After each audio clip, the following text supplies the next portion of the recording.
Stay with me for the next few minutes while I talk about positive organisational behaviour.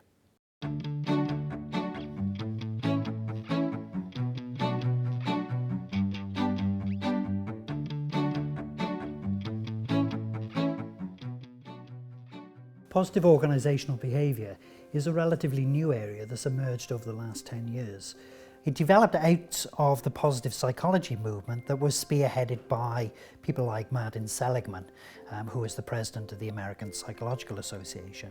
He promoted a more positive aspect of human health instead of the focus on negativity around depression and anxiety. He was trying to shift the focus more upon what could create more fulfilling lives for individuals.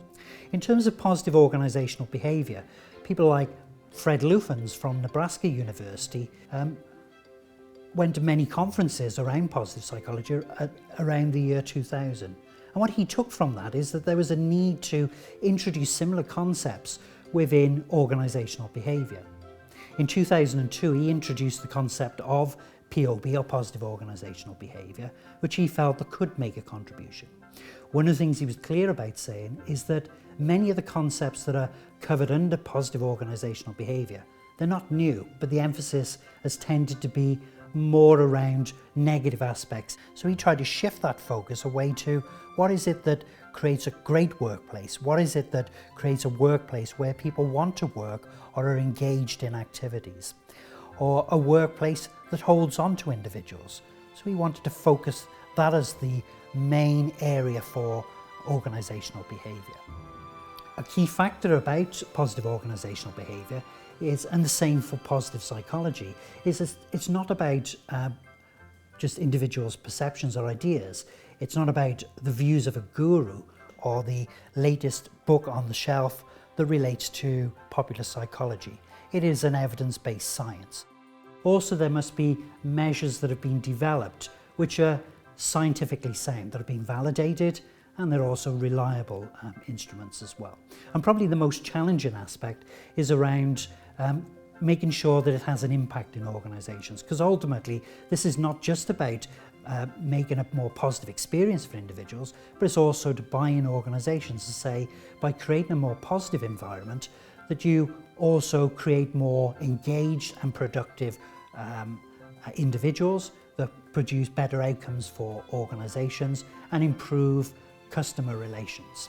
Just to give two brief examples of positive organisational behaviour, work engagement, particularly the work of people such as Wilma Shefeli in Utrecht University, who has spent the last decade developing tools around work engagement and their application both within the workplace and within the education sector as well. They're highly validated tools, and we're starting to see a lot of the emergence of evidence to support the benefits of promoting an environment where employees are engaged. Work engagement is a concept that is the flip side of burnout, that would have been developed by Christina Maslach in the 1980s and the 1990s. So this was the polar opposite. There is some debate around that issue, but generally speaking, that's the way it's currently being perceived. Christine Maslach, in a presentation in Poland 2 years ago, gave us an idea in terms of the positivity of burnout that is often put forward. And she argues that burnout can be a signal to an individual, perhaps they need to consider moving on. Perhaps there's an issue and that it's actually feedback for the individual. Another example of positive organisational behaviour is drawn upon the work of Lufens, who came up with the idea of psychological capital.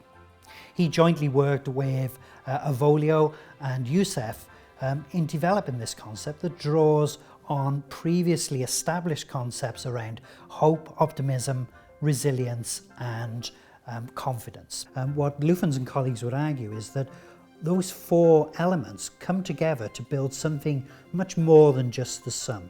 So there's a coming together of the three components to build something called psychological capital. And within that, similar to other types of capital, financial capital, money in your pocket, which you can draw from the bank, or it could be a human capital, which is the resources that are around you, or social capital, which is referred to as networking, where you can draw resources from as well. Psychological capital works in tandem with those other elements to produce a more resilient workforce and a more resilient organisation. I hope that you found the presentation interesting. Why not click on to the next clip for more information? 1 minute